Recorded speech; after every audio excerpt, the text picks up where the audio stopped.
Hi guys, good day. Sa video ito guys, medyo masilan kasi magdidentist tayo guys. Dentist, hindi. Kasi maluwang na yung ngipin ng anak ko guys. Sa mga Pilipino guys, mga traditional na pagbubunot ng ngipin guys. Pag maluwang lang ginagamitan lang ng sinulid.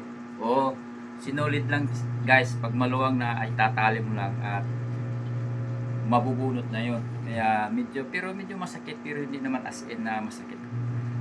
Kaya ngayon guys, tutunghayan natin kung paano natin ginagawa ang pagbubunot ng ngipin sa mga traditional na paraan. So dito sa Pilipinas, ganito lang ang pagbubunot guys. So talaga guys, samahan nyo kami sa pagbubunot.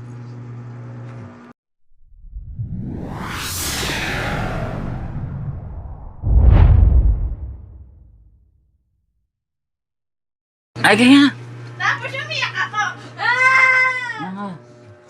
Ito tutok mo lang dito.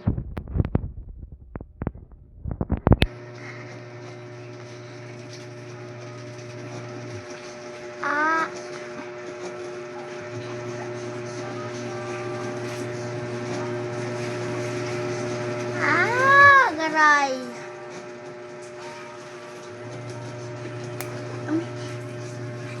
Talim naman ang ngipin mo. Matalim nga yung ngipin niya. Ulitin natin. Yung ito yung sinulid mo na lang sa sapatos.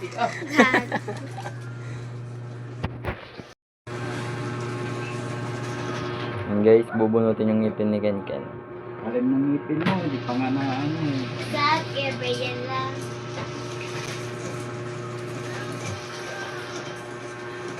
Si Papa po nagbubunat. And that's me. Ito ng face ko.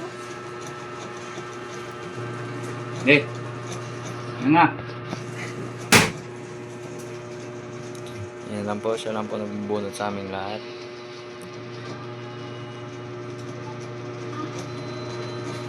Yung pangil niya yan eh, kaya matalim eh.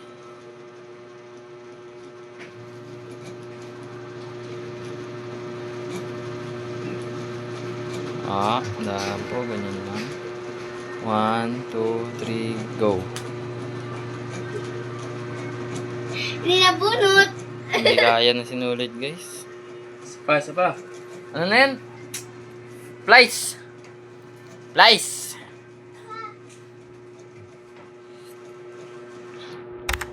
Last one shot. Ken.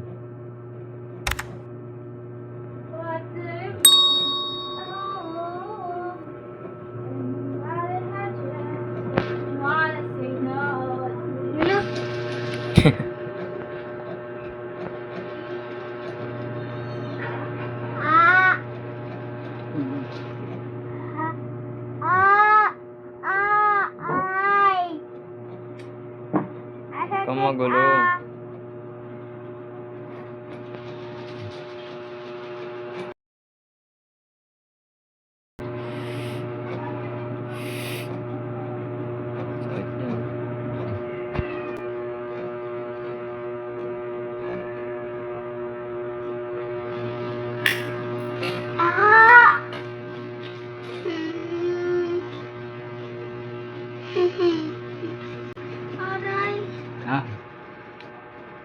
Tanggal. Magmumuga na dun.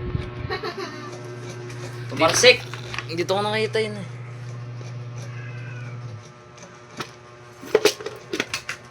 Ayan. Hindi. Dito ko nakita to. Basta tumarsik dito. Tumarsik nga. Yan nga. Nilalabas ng truck ng Kane.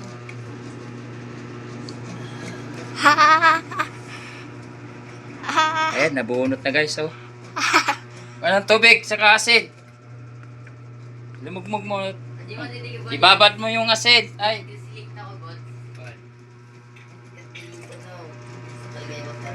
Magkano ka ng asid? Ako talaga nakasipa nun. Ano mo ng tubig? Babad mo muna. Laruin mo sa bunganga mo. Ganyan, yan. Hanggang malusaw.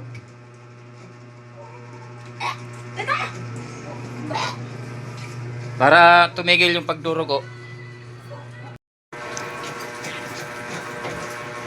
Okay na, wala na.